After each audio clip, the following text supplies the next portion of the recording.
Hello everyone, I'm back. Okay, so this is my final video for the day. I have to get back to what I was doing, which was writing. So I kind of wanted to do this video to kind of talk about something that I'm noticing, um, and and I didn't need an article online to tell me that this was something that was going on. I knew it was going on and everything. So a lot of people in what is considered Wales notices that their culture is being borrowed for fantasy books, and this really started with Tolkien and his Lord of the Rings, which I will say as actually does it better than a lot of modern day um, books and stuff. And there actually is books out there. I don't know the titles, but I do think I've got one of them in my Barnes and Noble cart. Um, Dealing with the Norse gods and everything. And I know that was it I forgot the name of the movie, but it had the Nazi zombies, and it was all dealing with the gold. But I actually looked it up, and it was actually kind of based on Old Norse mythology about, I cannot pronounce its name, so please, I'm not going to attempt to, but they're literally undead creatures that are doomed. I know there was a comic book where it was called Norse Blood, and these Nazis found this hoard of gold, and it's actually linked to a whole army of dead Norse that are never go to Valhalla, which I thought was an interesting take on that. It was actually based on Nordic mythology, which is always a plus for me. Never did finish the series, but I will try to find it on eBay if I possibly can. But anyways, yeah, so that's what independent people are doing, which is really cool. And it's also very respectful to the source, source material and stuff.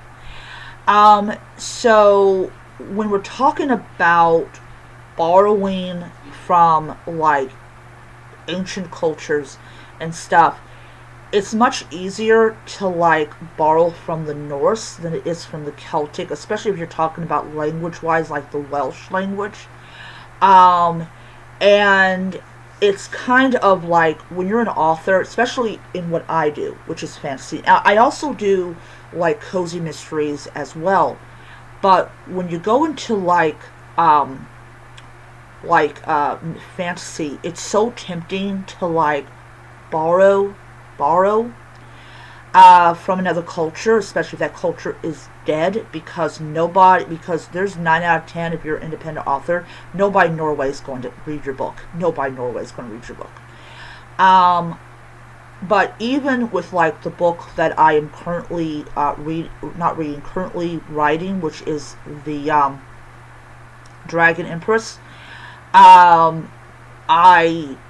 I really do my due diligence with this. I have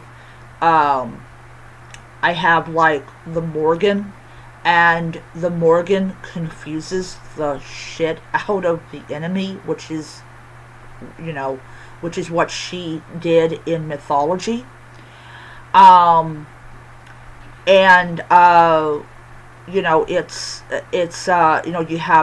got Bridget, you got Dagda. Dagda does a lot of drinking in it, though he only will appear a couple of times in the book, but he does a lot of drinking.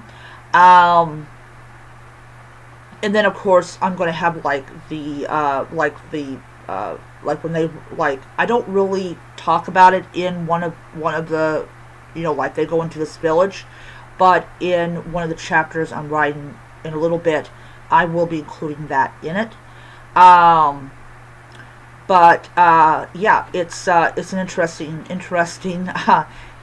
thing. But I wanted, when I was borrowing Celtic gods and Celtic mythology, I wanted to try to make it as respectful as possible, because I happen to be part Irish, so this is why it matters a lot to me.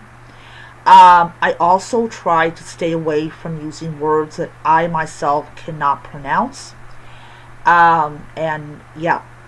So, anyways, I am going to be writing a fantasy book in the near future that's going to have the Norse gods in it in a much more respectful way than what Rick Riordan did. Rick Riordan made it a joke, and it just seems to be something that he's very known for doing. And if I got followers who are big Rick Riordan fans that think this man can do no wrong, I will leave it to your opinion. But I really believe that what he did with Loki's wife was total disrespect, and that is something that I will not do in this book.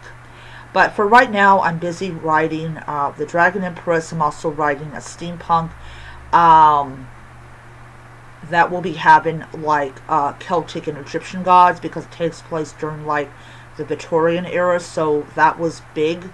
The Norse gods really weren't big, no. But yeah. I'm also thinking this is gonna be a lot of fun to do, because I was like, damn, that would be so awesome to like have the gods fighting against the Nazis. That would be really awesome. That would be cool. I have to do that as a novella form, but yeah, we'll see what happens with that. But hey, if you guys want to comment down below and think that I should do a series of small stories that features the gods battling the Nazis, please let me know, because insight is good, advice is great, and yeah, I would really like to see Freya just kicking Hitler's ass. That would be really cool. Yeah, so if you want me to do that, if I get some responses saying, hey, that would be a really cool thing for you to write about, I will do it. I will write a book where Freya kicks Hitler's ass. That would be really awesome. And also be a vindication for all you universalists who strongly believe that the gods would not recognize Hitler's ideology. So I will see you around. Bye.